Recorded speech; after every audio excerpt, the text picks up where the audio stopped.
Okay.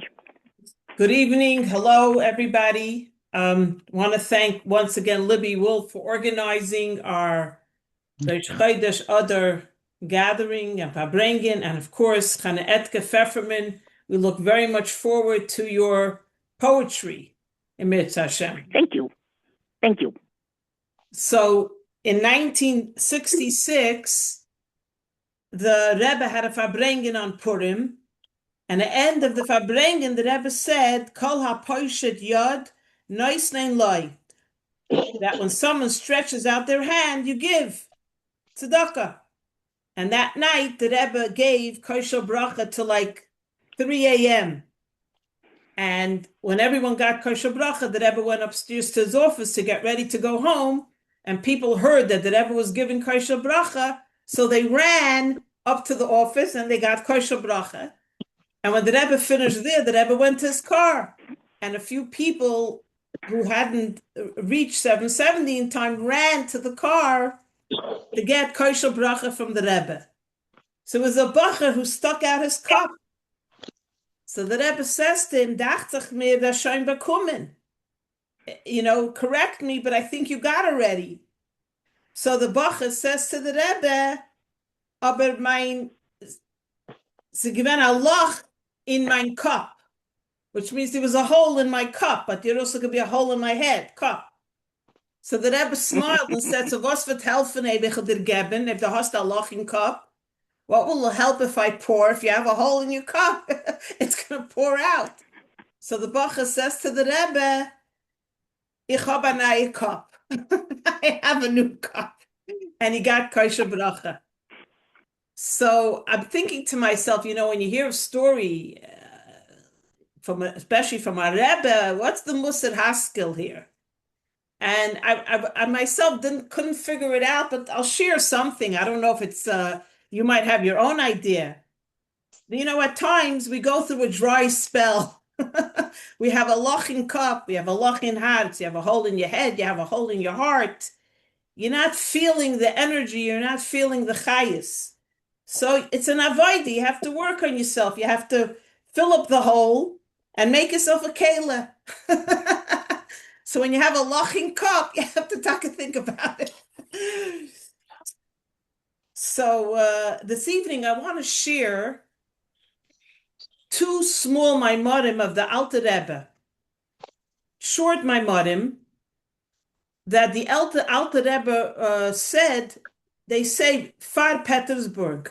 So there's the Maimarim Far Petersburg from the Alter Rebbe, and then there's Maimarim Noch Petersburg. What does that mean? That before the Alter Rebbe was put into prison in Petersburg, the Maimarim were Ketsarim. They're very concise and very short. After the Rebbe was released, the Alter Rebbe was released from prison, the Maimarim became expansive. I guess you could say it's because now the Alter Rebbe had the reshus extra to give out the Tanya, how many do you need? publish Yes, the you can. Tanya, so the Alter Rebbe also now was able to give out expansive Maimarim. So these two shtiklach from the Alter Rebbe pose some questions. The Alter Rebbe is questioning and analyzing Purim from the Gemara. So the right side of the closet, you'll see. You need to mute. You can't hear her. Okay, so there's a request to mute. So if you'd like to mute yourself, thank you. So in Masechta Megillah, Rabbah writes. Now, Rabbah was one of the great sages of Bavel. And he writes like this. Mechayev inish lebasoimi befuraya adelo yada ben arer Haman levarach Mordechai. Rabbah writes that there is a obligation on Purim for a person to become inebriated to the point where he cannot differentiate between cursed is Haman and blessed is Mordechai. So the Shulchan Aruch Orach Chaim, which is halacha, took this shtickle Gemara and made a halacha and said chayiv inush, the same thing. That on Purim you're mechoyev to come to a point where you cannot differentiate once again between cursed be Haman and blessed be Mordechai. So the Alter Rebbe asks like this: what's the point of celebrating Purim? Isn't the celebration of Purim because there was an hapachul? The Jewish people were supposed to be killed by Haman, and instead they were able to defend themselves. There was a miracle from the Rebishter. And the tree upon which Mordechai was supposed to be hung, Haman was hung. So if you go by what the Rabbah says and the Shulchan Aruch says, then why are we celebrating Purim? If Mordechai and Haman are on the same barometer, so to speak, what's the celebration? Imagine you're sitting by the Pesach Seder, right? And you're drinking arba cases, as Chabad likes to say. You know the joke, four cases.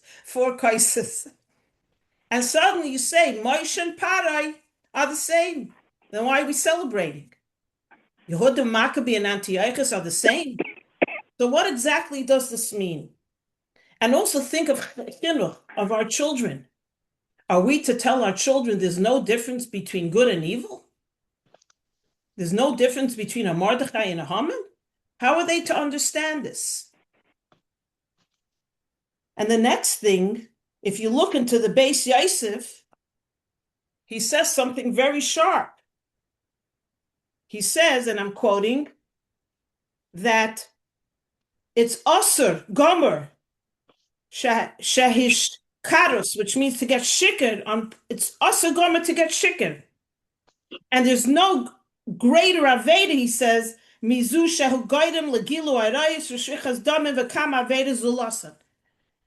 The Beis Yosef says there's no greater sin than getting drunk, because drunkenness leads you to promiscuity, murder, adultery, and horrible sins. So it's absolutely us to get drunk. Can I say something? Yes, go ahead. We said it's the same thing to say blessed is Mordechai and cursed is Haman, correct? Correct. And maybe that's the connection. The fact that they're both a big simcha, right? I hate to bring this up, but same thing about, at October 7th,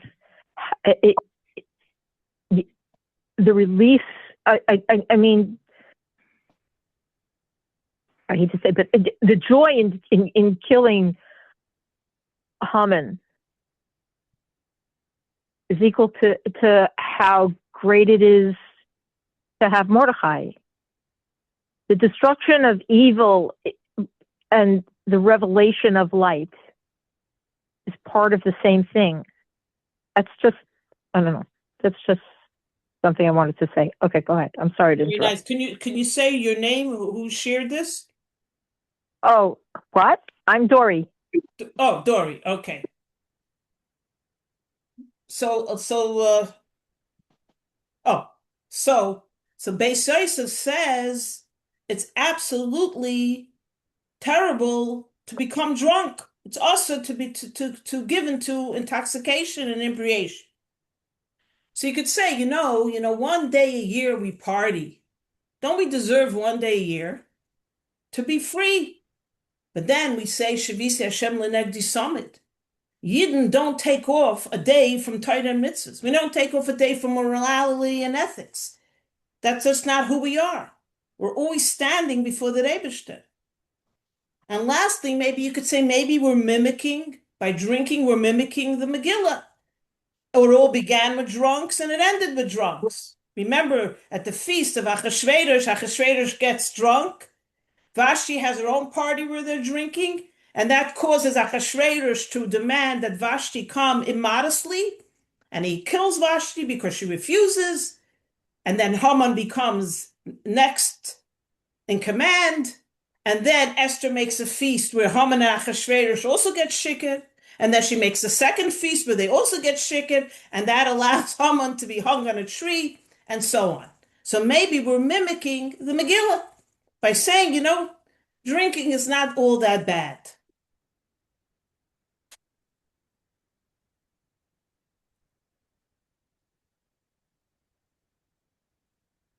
Then there's one final question. When you look in the Zohar, and the Zohar asks a question, what is Purim? What is the holiday of Purim? How did it get its name? And the Zohar answers that although Yom Kippur preceded Purim, right? The name Yom Kippur is Yom Kippur, Yom Kippurim. That Yom Kippur is like Purim, says the Zohar. And not only that, the Zohar says it's the two closest days they're aligned. Now, how are we to understand this? I never heard of more diametrical opposite Yom Tevim. Yom Kippur, we transcend the guf, we fast, we don't bathe, we don't anoint, we wear white like angels, we don't wear leather shoes.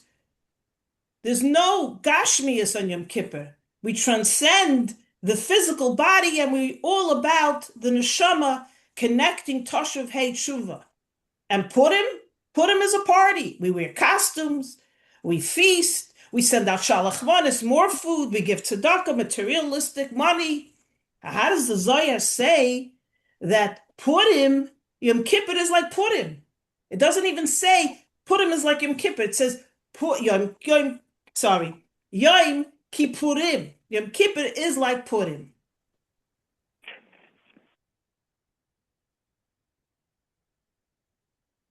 So we look into the Maimon of the Alter Rebbe, and what the Alter Rebbe is saying, first of all, at Purim, maybe externally it seems a little frivolous, a little light, but the Alter Rebbe says that Purim is really a very serious day with a tremendous koyach. And this is what the Alter Rebbe says. The Alter Rebbe says, Rabbah didn't mean to say, don't know, the key is know, the difference between Arur, Haman, and Baruch Mordechai. That's not what Rabbah is saying, the Alter Rebbe says. What Rabbah is saying, the Alter Rebbe says that on Purim, we reach a place where I don't know the difference between Haman and Mordechai. It doesn't mean there's no difference. It means the difference between Arur, Haman, and Baruch Mordechai is not coming from Deya. It's not coming from intellectual, cerebral knowledge, conception, perception. Where is it coming from, says the Alter Rebbe? From a higher, totally different place than Deya, than logic. So to reiterate, that Purim has a special koyach and a special opportunity, says the Alter Rebbe. And to reiterate this very important point, not that there's no difference between a Mordechai and a Haman, that there's no difference between a murderer, a Haman, and a victim, Klal Yisrael and Mordechai and Mordechai. The difference is that on Purim, it does not come from Deya, from logic. And you notice also the hatred of Haman does not come from logical understanding. Why he hates Mordechai and the Jewish people. So remember Mayor Ed Koch, everybody, right? The mayor of New York. Mm-hmm. And when he was mayor, he went to the mountains of Bavaria. Why? They went to see in the Bavarian mountains, Hitler Yamach Shemoy had a gorgeous home there. So they went. And Mayor Koch describes, he goes into the library and he sees a beautiful globe of the world. And on every country on the globe, there's a number. For example, on Albania, there's a number 1. So he asks the guide who took them, what's the globe with the numbers? So the guide says, Hitler knew how many Jews there were in every country. And he wanted to make sure that not one man, woman, or child should remain alive in that country. Hitler Yamach Shemoy, he had a tremendous hate for the Yidden. And how do you know it? How do you see it? Because he wanted to kill as many Jews as possible, but he listened to what happens. He doesn't only kill Yidden in the concentration camps. He takes the bodies and he tries to burn them in the crematorium. He not only wants to destroy the neshama and put all the bodies in a mass grave, he wants to also destroy the guf. He can't stand even that there should be a remnant of a Jew. That's his hate was so great, just like Haman, or the opposite. Hitler's like Haman, Yimach Shemai. And I don't know if you remember, Rabbi Mangel taught us in Beis Rivka, he gave us am I the only one thinking that Hamas is the same? They are the Hamas same. and the Palestinians, this is exactly the same thing. We're living through this today. So Rabbi Mangel told something very, very unbelievable. I still remembered it when I was thinking about it this morning. I was thinking, wow. Rabbi Mangel told us he was the youngest person. He was a child in Auschwitz. And when the people were freed, the Yidden were freed from the concentration camps, there was something very strange they noticed. Little piles of little bones. He says, what were those little bones? He's told us in class. They were called luz, from the back of the neck. He said, when the Germans, Yimach Shemam, burnt the Yidden in the crematoriums, there was something crazy in the ashes. These little bones appeared. They kept appearing. And they didn't understand. So they took acid. He said they took machinery to chop it up, and it was totally indestructible, he said. As hard as they tried. And that's why there was these little piles of bones in near every crematorium, because they could not destroy a Yiddische neshama, a Yiddische guf. They could not destroy us, as hard as they tried. So Hitler, Yimach Shemai, and Haman, they had an illogical hate, not only of the neshama, which is chelik elokamim al mamish, but also of the guf. Also the guf. So what was this hate? So let's quickly just read a few psukim in the Megillah, which will bring everything together slowly but surely as it unfolds. So we're in Perek Gimel. So Perek Gimel tells the story of what happens. So now Haman is second in command, and he gets Achashverosh to make a decree that everyone must bow down to him. Why? He's a god. He's a deity. The Mefarshim say. Other Mefarshim say he wore around his neck an avodah zarah, like an idol necklace or something made out of something. So this is what happens. Mordechai lo yitre v'lo yishtachave. But what happens? Mordechai does not prostrate and does not bow. Vayar Haman ki ein Mordechai koidev v'mishtachave loi. Vayemole Haman chama. Vayivez be'einav l'shloyach yod b'Mordechai levadai. So when Haman sees that Mordechai does not bow before him, he's filled with a venomous, illogical, furious hate. And he wants to kill only Mordechai. So he sees an elderly man is not bowing. So he could do one of two things. You could ignore, he's an old man, he doesn't know better. Or Mordechai says, I'm going to kill him. He went against the decree of the king, let me kill him. But something very strange happens in the Megillah. And the Megillah doesn't say who. Ki higidei loi. And he's told, Haman is told, Es am Mordechai. Am Mordechai. There's a nation of Mordechai. You think Mordechai is an isolated case here. But do you know that there are hundreds of little Mordechai's children running around, and men and women who are just like Mordechai, and their DNA is like Mordechai, where they refuse to bow to someone like you? Now Haman says, I'm not going to only kill Mordechai. There's an epidemic here. So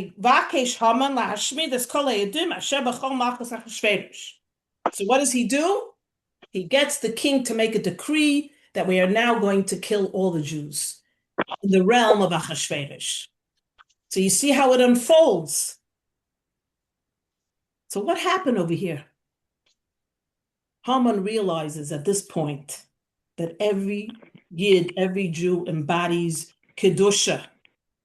And he sees it And it drives him crazy because I'm the God.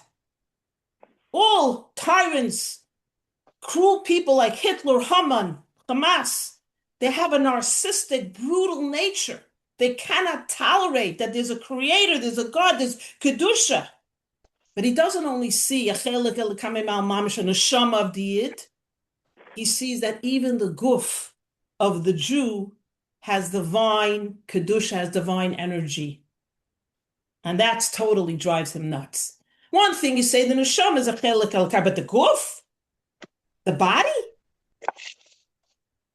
And if you don't kill every single Jew, chas v'shalom, they will bear witness to this Kedusha. So we cannot tolerate that a Jew remain alive. This is the mentality and the psychology of a Haman. Off on a little tangent, just quickly, Mordechai knows that trouble is brewing. What's so terrible, Mordechai, when you see Haman in the distance? Persia is big enough. Take a side street. Go to the back. Why do you have to be so blatant and show him you're not bowing? Don't hang out over there where he's going. After all, you're causing anti-Semitism. You're the troublemaker. You caused all the trouble for us. Because every time you don't bow, he blames all the Jews.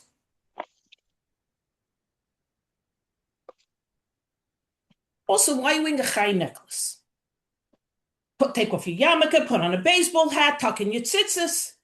You have to openly show you're Jewish. You're the cause of anti-Semitism. And if you take the other approach, I'm not Jewish anymore. My great-great-grandmother was Jewish, but I haven't been Jewish for years. I'm part of the elite. I went to Achashverosh's feast. I'm from the intelligentsia. I bow down to Haman whenever I see him. I'm not one of the Jews. What do the Goyim say? What, you're trying to hide the fact that you're Jewish? We know you're Jewish. And you're going to be on Hitler's list, and you're going to be on Haman's list to be exterminated. We don't care that you don't think you're Jewish anymore, and that you went to Achashverosh's feast and you're in the White House. A Jew is a Jew. So you see, whatever approach you take, whether you're a Mordechai and you stand up, or you decide, like the other Yidden who were bowing to Haman and going to the Mishta of Achashverosh, I'm not one of them. The hate will prevail. It will not stop because you took an approach of appeasing or you took a strong approach and I'm a proud Jew.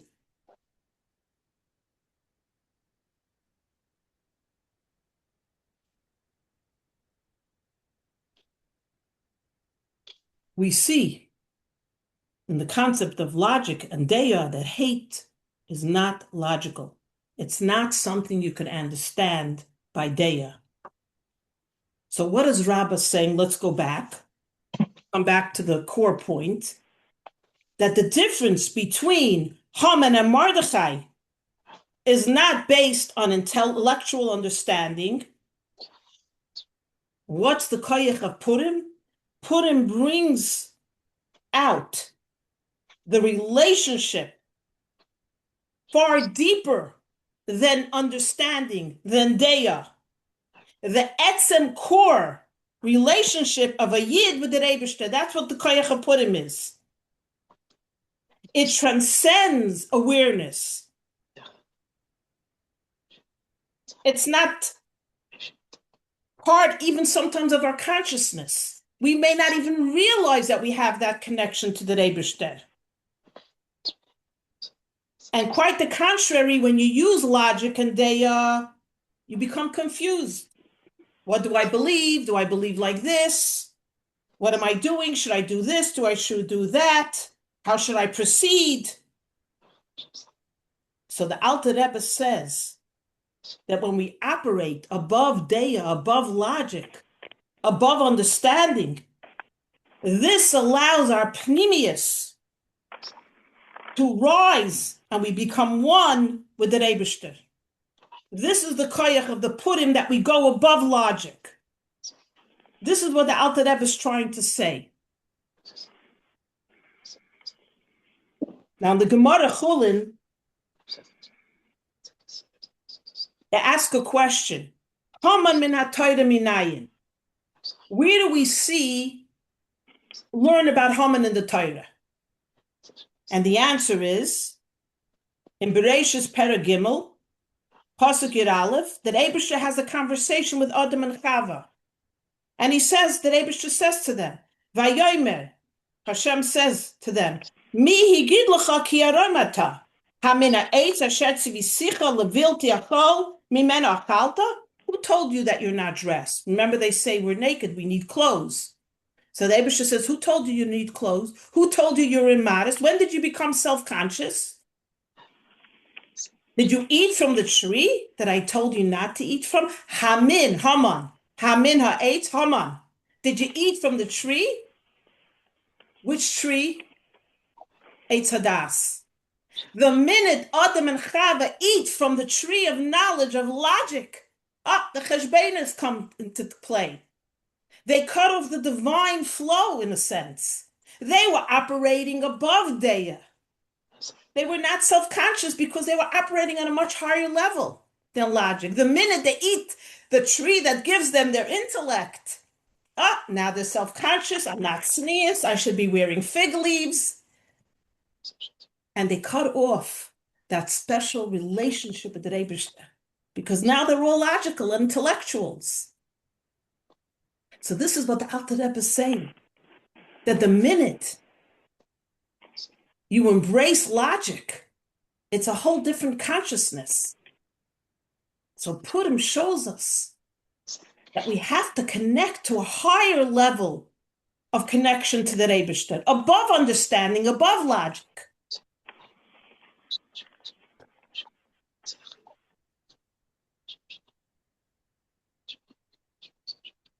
So now we have to bring this all together.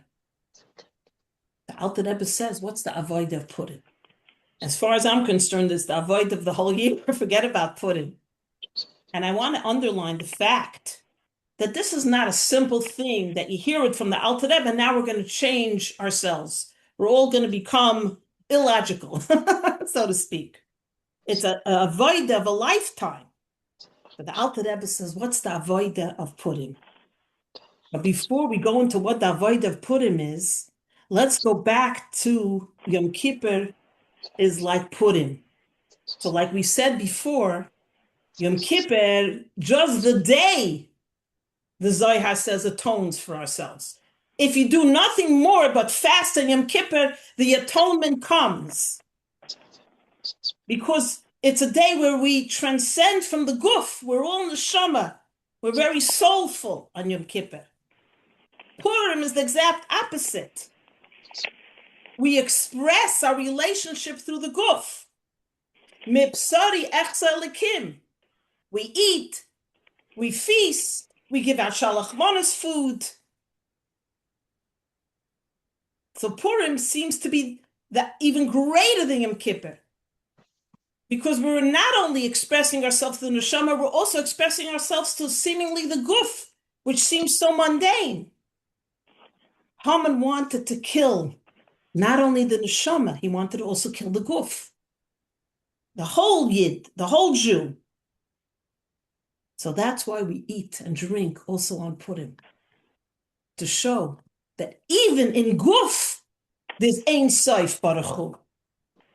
Even in the materialistic, you see the Ein Sof, the greatness of the Eibishter. In my flesh, I see Hashem. You don't have to go to the neshama to see the Eibishter. Even in the guf of a Jew, you see the Eibishter. So even in the visceral expression of a Jew, we manifest the Eibishter. That's the bottom line. That's how Purim is even greater than Yom Kippur. Yom Kippur, we transcend the guf. On Purim, we have the guf, and we elevate that, and we show the Ein Sof even in the guf. So what's the avoid of Purim? What the Rebbe says, to bring it now all together, because it always has to be a poil mamish. The question you have to ask yourself, do you know yourself? And you say, of course I know myself. I have all these intellectual tools to analyze myself and what I'm going to do and how I'm going to do it. So if you want to do the avodah of Purim and rise above that, you have to let go of yourself. You have to let go of your stories, a perception of who you are, and what you've decided for yourself, in a sense. You have to become bittul, because Purim has the koyach and the power that we go above Deya. We go above, I'm so self-conscious of myself. I have so many limitations on myself. The gift we can give ourselves on Purim, and like I said, I feel all year round, that if we can do this, if we can rise above knowledge in a sense, understanding ourselves and trying to analyze, I should have been here and I could have been there, and if I would have said that and I could have done that, then what happens? We connect to the dveikus of Ein Sof Baruch Hu, not only with the body and the soul together. That's the ultimate avodah that the Alter Rebbe is talking about. There's a story about an Israeli commander in the army. He's an officer, and his job is to teach high school students. When they graduate, he has like a 6-part course. He gives them what's going to happen when you go into the army. So there's an emotional, there's mental, there's preparation, what to expect, social issues, etc. He's been doing it for years. He's very successful. He has one district he covers. The boys are under his tutelage. So he got a group of boys one year, and they were boys that were totally disinterested. They made fun of everything he said. They beat each other up. They were throwing papers. And he couldn't wait for this group to finish. And the last stop before the end of his courses, like I said, 6, 7 parts, he takes them to the Beis HaChaim, to the cemetery, where soldiers who are killed in the war or battle are buried. Only soldiers who are killed in battle are buried here. And again, they're throwing rocks at each other and they're jumping up and down. And suddenly he sees them standing by a tombstone and they're calling him over. And he goes over and they point to the tombstone. They go, look, there's no name here. There's only a date. It just says a hero of Israel and a date. What's going on here? So he tells them, this is a young 19-year-old soldier who fell in the Yom Kippur War. When they found him, he had no ID tags. They have no idea why. And they asked around. Nobody knew him. Nobody recognized him. They looked for family. They looked for friends. Nobody could identify this Kodesh. And they approximated when he was killed.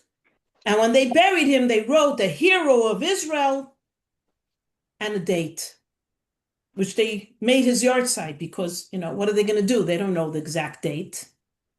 So the kids were very perturbed. They couldn't find family. He said they tried. Trust me, they tried. They couldn't find anybody who knew him. So they said to him, we're going to find his family. He said, okay, call me. You find the family. Here's my phone number. Almost a year goes by, and one of the boys calls him. He says, Commander, can you meet us tomorrow at the Beis HaChaim at the cemetery? Because tomorrow is his yahrzeit, the date. And we found his family. He says, oh my gosh, wow. Yes, I'll be there. He comes to the Beis HaChaim. The boys are all around the grave. He says, no, where's the family? They look at him and they go, we're the family. We decided that he's going to be our adopted brother. And we're going to say Kaddish today for him. And we're going to say Kaddish every year for him. And they all took out their yarmulkes from the pocket. They put it on their head. And they recited Kaddish for this hero, for this soldier.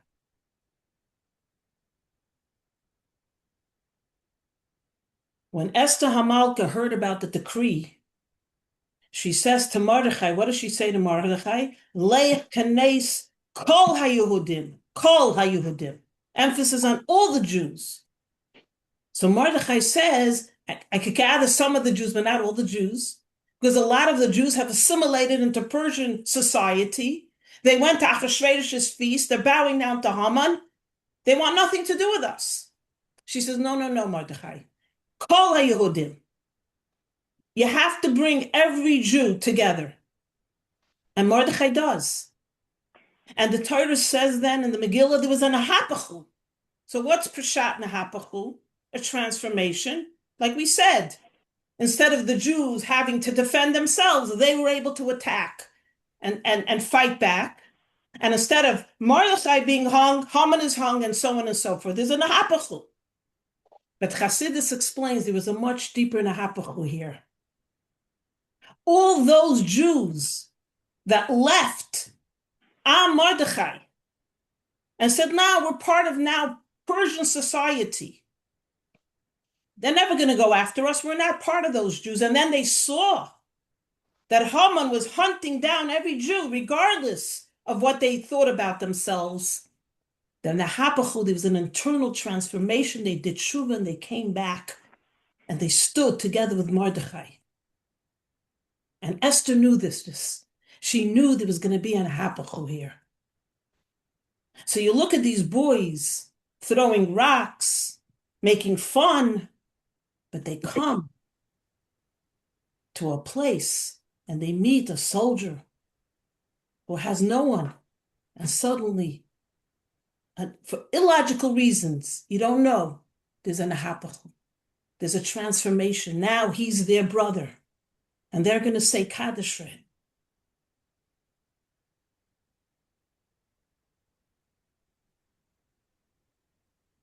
So to bring everything together now, what the Alter Rebbe is showing us, that we, as Yidden, we operate on a whole different level than anyone else. Logic is great. Intellect is wonderful. We're the people of the book, no? We have an opinion about everything. But comes, what is the avodah of Purim? That we rise above understanding. It's not that we can't understand. The Alter Rebbe doesn't mention betochen and emunah, but that's really what it is. When you can't wrap your brain around something, you have to dig into the koyach v'Purim, above deya, above understanding. And then when you give yourself up to that, you have to say, it is the most amazing feeling because you're putting yourself into the Eibishter's hands. You say, I can get this. I'm not going to use Deya as my defense here. My first line of defense has to be above Deya. And it is the most freeing thing to know that you could rise up, put yourself in the Eibishter's hands, and have that tremendous Nahapachu transformation.